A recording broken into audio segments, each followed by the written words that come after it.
바다에서 올라온 짐승이라는 제목으로 오늘 말씀 함께 나누려고 합니다. 사탄으로 대변되는 붉은 용은 하늘 전쟁에서 크게 패한 후 땅으로 추방되었습니다. 그 위세는 꺾이게 되었습니다. 그러나 용은 집요하게 여자의 남은 자손인 성도를 향한 공격을 멈추지 않고 있지요. 그마저도 하나님의 편에 서 있는 피조 세계의 도움으로 실패로 돌아가자 용은 더욱 분노하여 바다 모래 위에 머물고 또 다른 계략과 음모로 반전을 도모하고 있습니다.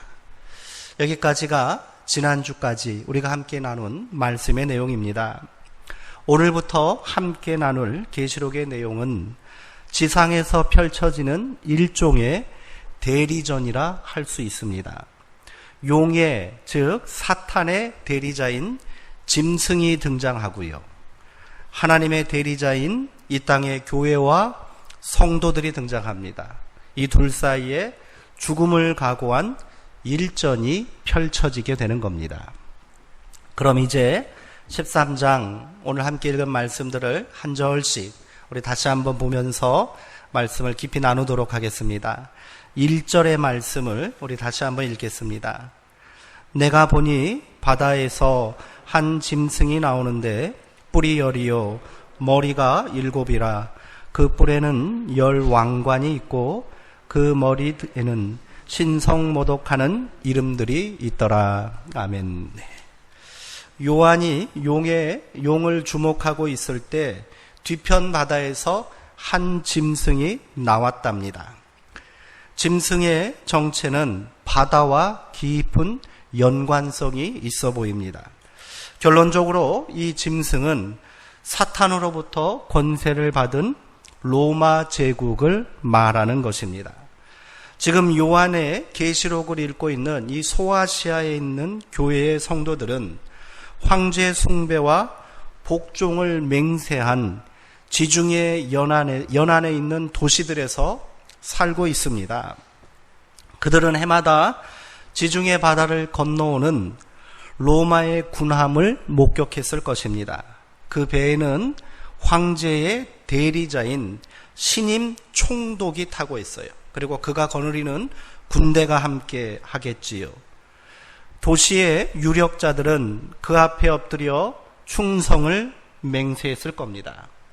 이 광경은 힘없는 식민지 백성들, 또 특히 박해를 받고 있었던 성도들에게는 공포의 대상이 되었을 것입니다.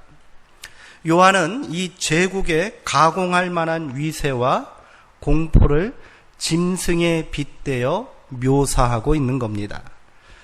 그 짐승은 7개의 머리가 있고요, 10개의 뿔이 달려 있다, 이렇게 되어 있네요.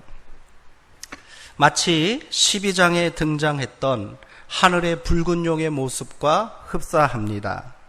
12장 3절에 보면 용의 그 형상을 묘사한 부분도 동일하게 머리가 7이요 뿔이 10이었다, 이렇게 되어 있습니다. 서로 상이한 점이 있다면 용은 7머리에 각각 왕관을 썼는데 짐승은 그 머리마다 왕관 대신 신성모독이라는 이름이 새겨져 있다는 거예요. 그리고 머리가 아닌 10개의 뿔마다 왕관이 씌워져 있다, 이렇게 되어 있습니다. 어찌되었던 이 짐승은 용의 하수인인과 동시에 사탄의 분신과도 같은 존재다 하는 것이 드러나게 되는 겁니다. 짐승의 7머리는 로마 제국의 황제들을 상징합니다. 그들의 머리에 신성모독이라고 새겨진 이유는 그들이 자신을 신격화하여 황제 숭배를 강요한 하나님의 대적자라는 사실이 고발되고 있는 거지요. 물론 이들 중에는 정치를 잘하고 선정을 베푼 왕도 있었을지 모르겠습니다. 그러나 그 모든 통치 행위는 거짓과 기만일 뿐이라는 사실을 계시록은 분명히 하고 있는 거예요. 짐승에 달린 10개의 머리는 결국 하나의 몸통에 달려있는 것에 불과한 거예요. 그 몸통이 용으로부터 권세를 받아 바다로부터 올라온 괴물에 불과하다. 이런 거지요. 그렇다면 왕관은 왜 머리가 아닌 뿔에 씌워져 있을까요? 뿔은 용의 그것과 마찬가지로 권력과 힘을 상징합니다. 머리보다 뿔이 더 많은 이유는 머리는 7인데 그러면 뿔도 7개 달려야 되는데 뿔은 10개랍니다. 그 이유는 그들이 과도한 권력을 가지고 그 힘을 남용하고 있음을 강조하는 것이 아닌가, 저는 이렇게 개인적으로 생각을 합니다. 힘이 너무 과하다는 거예요. 그 힘이 과장되어 있고 또 그것이 남용되고 있다, 이런 사실이라는 거지요.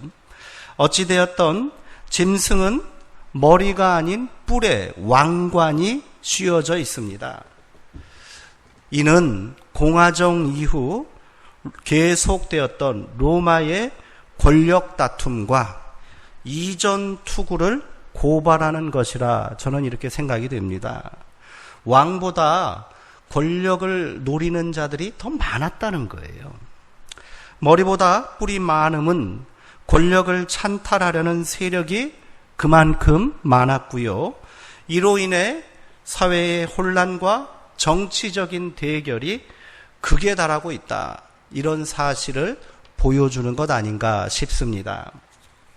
자, 이제 2절의 말씀도 다시 한번 읽어보겠습니다. 내가 본 짐승은 표범과 비슷하고 그 발은 곰의 발 같고 그 입은 사자의 입 같은데 용이 자기의 능력과 보좌와 큰 권세를 그에게 주었더라. 네. 2절에는 용으로부터 능력과 보좌와 큰 권세를 받은 짐승의 형상이 구체적으로 지금 묘사되고 있습니다. 한마디로 이 모습이 어때요? 괴기하죠. 괴기스럽습니다. 괴물이라는 겁니다. 그 모습은 마치 표범과 비슷하고 그 발은 곰과 같고요. 그 입은 사자 입 같다, 이렇게 말합니다. 이 대목에서 요한은 다니엘 7장의 묵시 사상을 적극적으로 활용하고 재해석하고 있음을 알 수 있습니다. 계시록에 등장한 짐승의 모습은 마치 다니엘서 7장에 차례로 등장하는 4짐승의 모습을 한데 합쳐놓은 모습처럼 보여요. 다니엘 7장에도 바다에서부터 올라오는 4짐승이 등장합니다. 첫 번째 짐승은요, 날개 달린 사자입니다. 두 번째는 어금니가 3 달린 곰입니다. 세 번째는 4개의 날개와 4개의 머리를 가진 표범으로 등장합니다. 그리고 마지막 4번째는 쇠 이빨과 청동 발톱을 가진 더 크고 무시무시한 짐승입니다. 4개의 짐승이 있는데 싸우면 누가 이기겠어요? 4번째 짐승이 이기겠죠. 그 이빨이 철로 되어 있고요. 그 발톱이 청동으로 되어 있다는 거예요. 이에 대한 해석은요, 굉장히 명확합니다. 이 짐승들은 고대 세계를 차례로 지배했던 4개의 제국을 상징합니다. 각각 바벨론, 메디아, 성경에는 바사 왕국이라고 되어 있는 페르시아 제국, 그리고 마지막에 그리스, 헬라 제국을 말하는 거예요. 그중 가장 큰 제국이 어디겠어요? 4번째 등장하는 제국이란 말이에요. 바로 헬라입니다. 헬라의 셀레우쿠스 통치 시대에 이스라엘은 가장 극심한 박해와 고난을 겪어야만 했습니다. 다니엘은 계속되는 이 제국의 등장으로 고통당하는 하나님의 백성들에게 최후의 고난이 될 마지막 제국을 헬라 제국으로 보았고요. 그들의 통치와 박해의 기간은 42달, 한때, 두때, 반때. 이 제한된 기간이라고 말하고 있습니다. 그 기간이 지난 후 엄청난 역전이 일어납니다. 다니엘서 7장에는 짐승의 등장과 함께 또 다른 새로운 사건이 전개되는데요. 이렇게 되어 있습니다. 정리하자면 옛적부터 계시니가 등장합니다. 옛적부터 계시니가 등장하여 이 모든 짐승들, 제국의 권세를 깨트려 버리십니다. 그리고 그들이 가지고 있는 이 권세를 인자 같은 이에게 넘겨주십니다. 다니엘은 그 인자 같은 이가 받은 권세는 영원할 것이요 그의 나라는 멸망하지 않을 것이다. 이렇게 예언하고 있습니다. 여기서 옛적부터 계신 이, 그분은 누구실까요? 하나님이시지요. 그러면 이 옛적부터 계신 이로부터 권세를 받은 인자 같은 이는 누구겠습니까? 메시아 예수 그리스도를 의미한다는 겁니다. 다니엘이 예언한 이 네 제국의 권세를 능가하는 초강대국 로마 제국의 등장으로 다시 엄청난 폭력과 박해 가운데 있었던 1세기 교회는 다니엘의 묵시에 많은 위로와 영감을 받았을 겁니다. 요한도 마찬가지인 거예요. 요한은 다니엘의 묵시 사상을 그대로 계승하여 지금 그 의미를 재해석하고 있고요. 그 말씀이 온전히 이제 성취되었음을 선포하고 있습니다. 인자 같은 이, 그분이 바로 예수 그리스도시다. 그분은 이미 우리 가운데 왔고 죽음과 사망의 권세를 깨트리시고 하늘 보좌에 계시다. 하늘 보좌에 계시면서 지금 고통과 박해 가운데 있는 성도와 교회 가운데 함께 하신다. 이렇게 말씀하고 있다는 겁니다. 이를 통하여 요한은 성도와 교회들이 믿음을 더욱 견고하게 세우려고 하고 있다는 겁니다. 자, 이제 3절의 말씀도 다시 한번 읽어보도록 하겠습니다. 그의 머리 하나가 상하여 죽게 된 것 같더니 그 죽게 되었던 상처가 나음에 온 땅이 놀랍게 여겨 짐승을 따르고, 이렇게 되어 있어요. 3절의 말씀이 의미심장합니다. 짐승에는 머리가 7개 달려있는데 그 머리 중 하나가 상하여 죽게 된 것 같더니 그 상처가 나아서 다시 살아났다. 이런 내용이 지금 전해지고 있는 거예요. 짐승의 머리는 무엇을 상징한다고 그랬죠? 로마의 황제라는 거예요. 그러면 죽게 되었다가 다시 살아난 자는 누구냐는 거예요.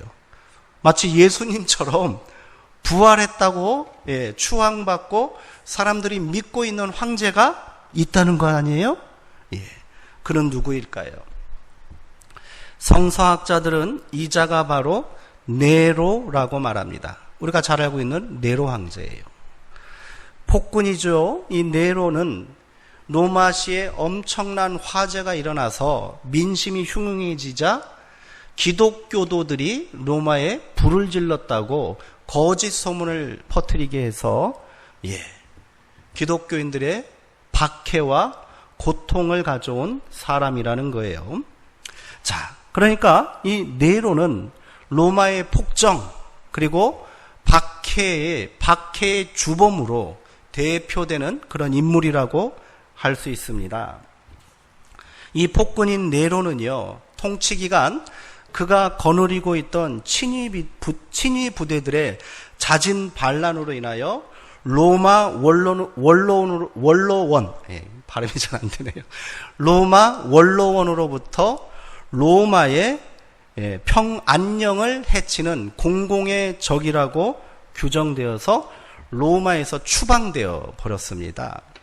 로마에서 추방된 이 네로는 로마 외곽에 한 저택에서 숨어 지내다가 스스로 검을 빼들고 자결을 했다는 거예요. 그때 그의 나이가 31살이었다라고 합니다.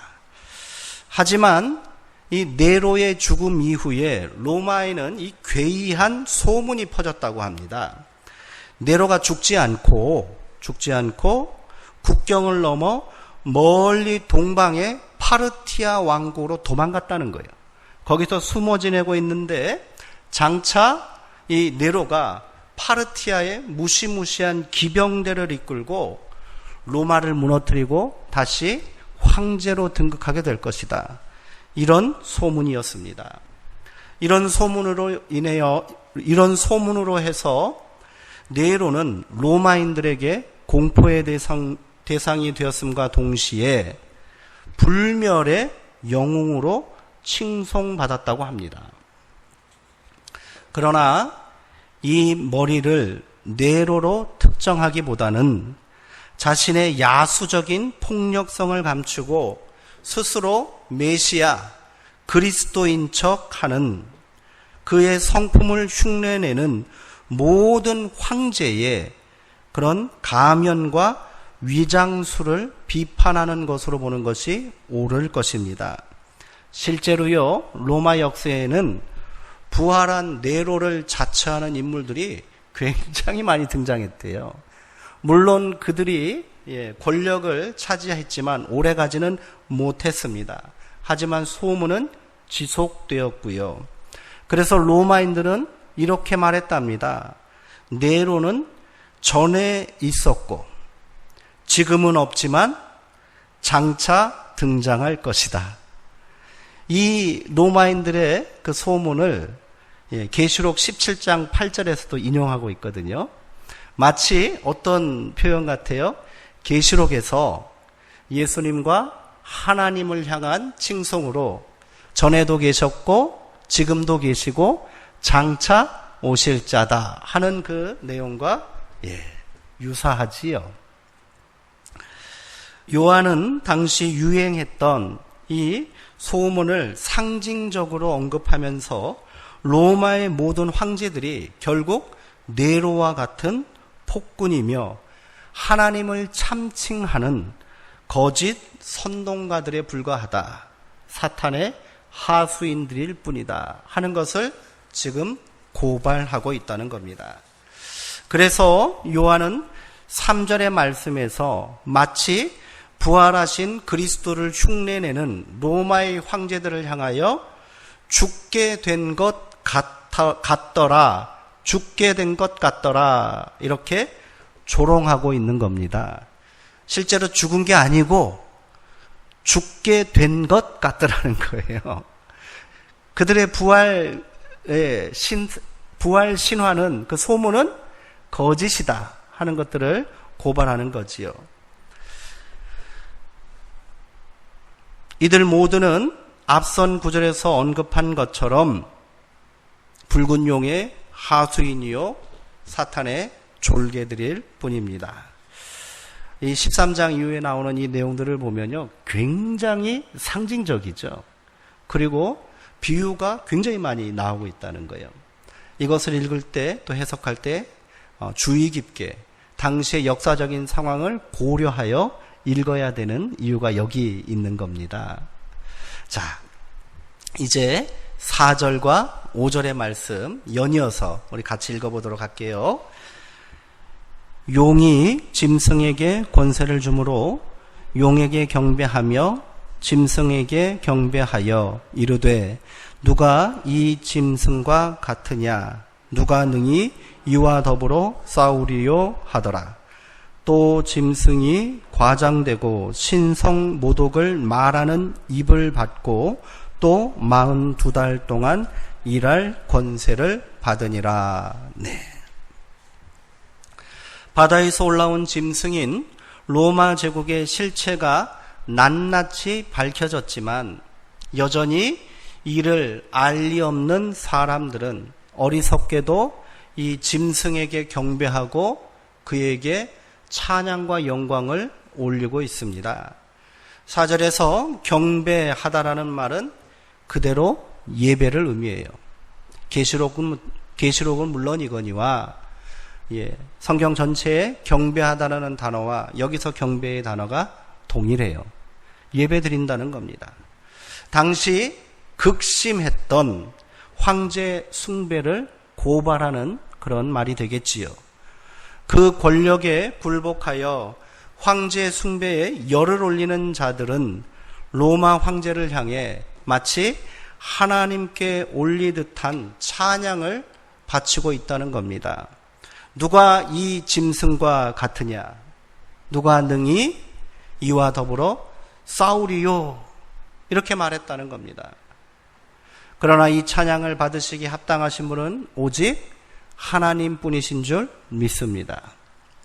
이 구절에서 요한은 의도적으로 출애굽기 15장의 말씀과 시편 89편의 말씀을 견주어서 그것을 이 고백을 만들어내고 있습니다.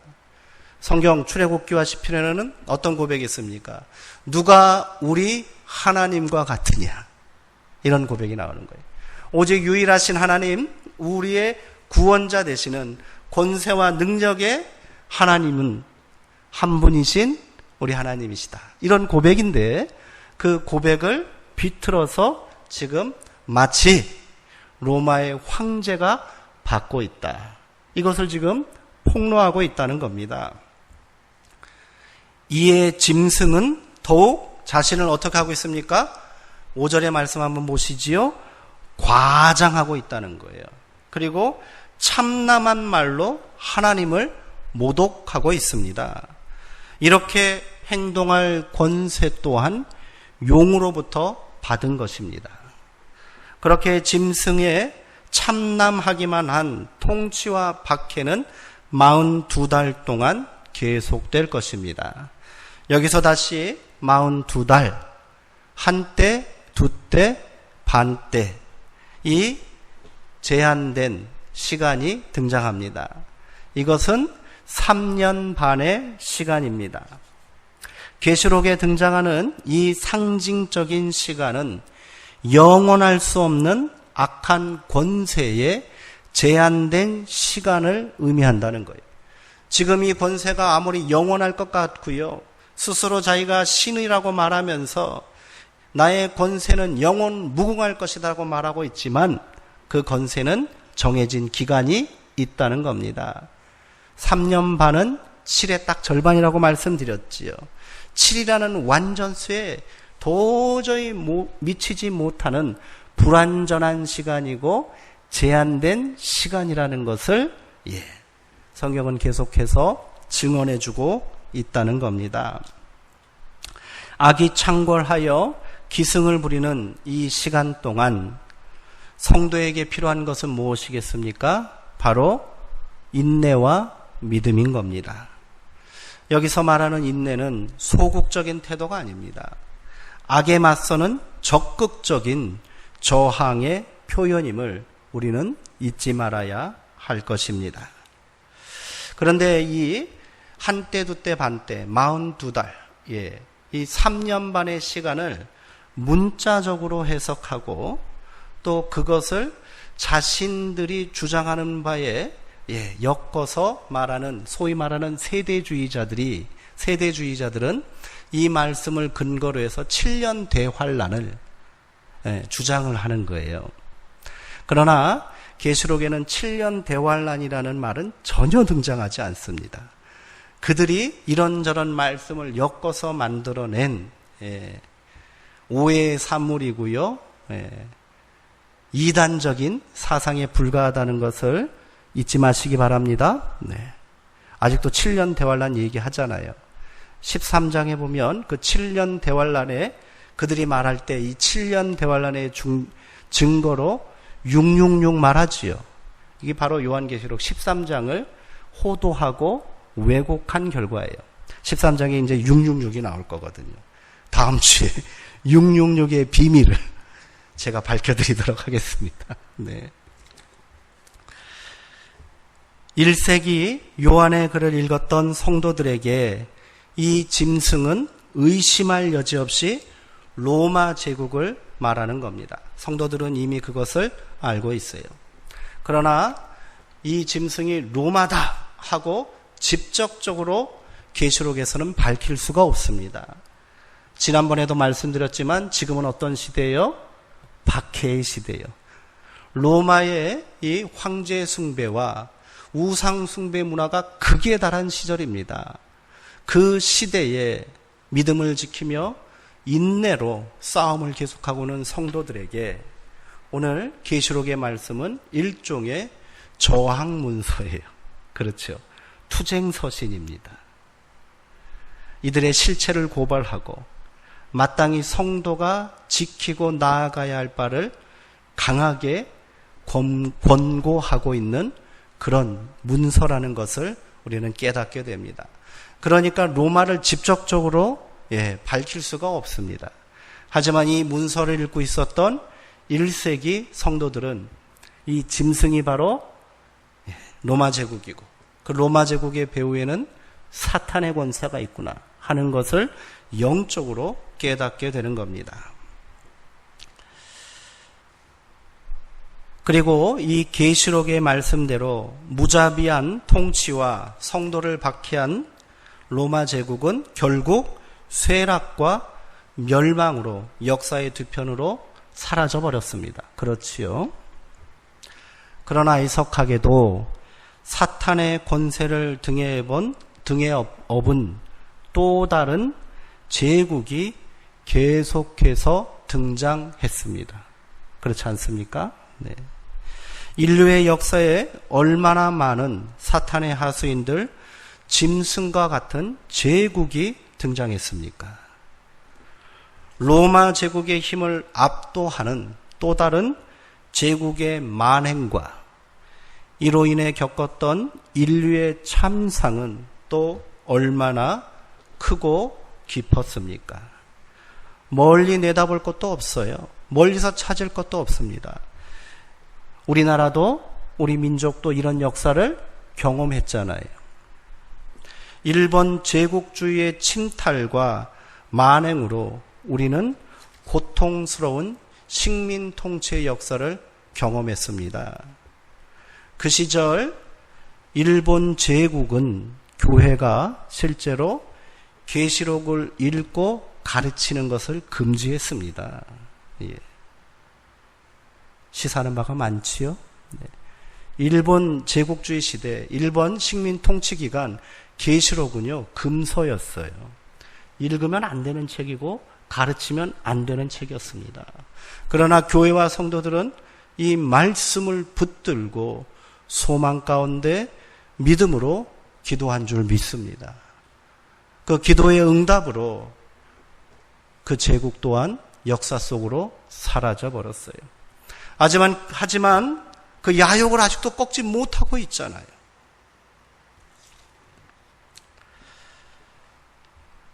지금은 박해의 시대도 아니고 또 평안한 세상이 아닌가라고 생각하는 성도들도 있을 것입니다. 그러나 요한은 이 짐승이 한 짐승이라고 부릅니다. 13장 1절에는 바다로부터 한 짐승이 나왔대요.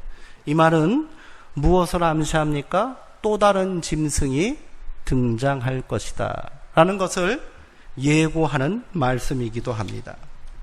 오늘 우리가 계시록의 말씀을 다시 읽어야 하는 이유가 여기에 있는 겁니다. 그 모진 박해를 믿음으로 이겨낸 초대교회 성도들의 그 인내와 신앙이 지금 우리 가운데도 여전히 요청된다는 사실입니다. 지금은 박해의 시대도 아닙니다. 평안한 세상이라고 우리가 생각할 수도 있을 것입니다. 그러나 바울은 데살로니가 교회에 보낸 편지에서 이렇게 경고하고 있습니다. 그들이 평안하다, 안전하다 할 그때에 임신한 여자에게 해산의 고통이 이름과 같이 멸망이 갑자기 그들에게 이르리니 결코 피하지 못하리라. 그러므로 우리는 다른 이들과 같이 자지 말고 오직 깨어 정신을 차릴지어다. 정신을 차리고 믿음과 사랑의 호심경을 붙이고 구원의 소망으로 투구를 쓰자. 이렇게 외치고 있습니다. 평안하다, 안전하다. 이 말은요, 당시 로마의 선전구호였습니다.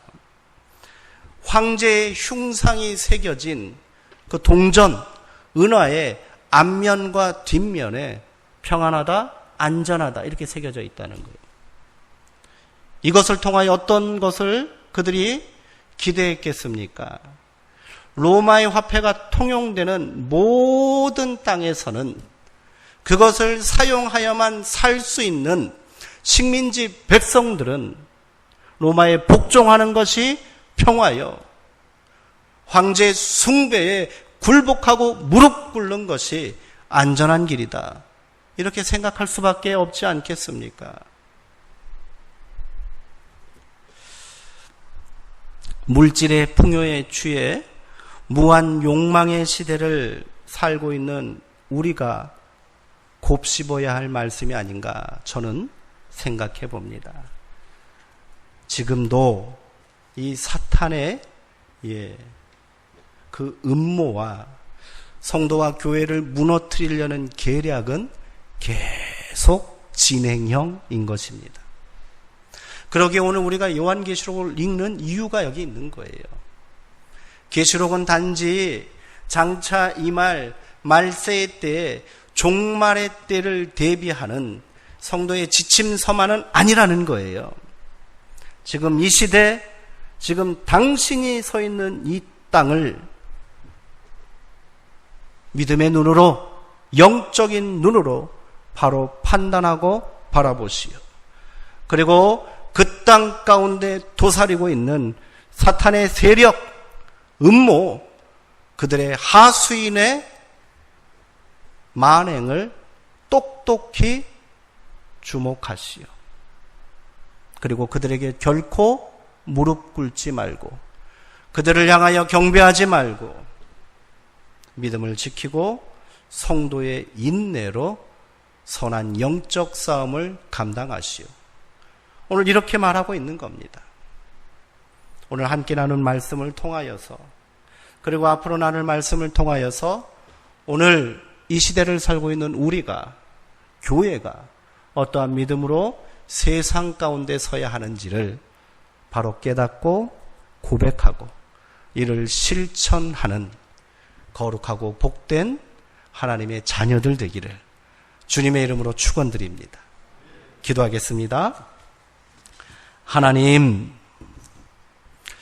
요한은 우리 가운데 한 짐승의 등장을 말하고 있습니다.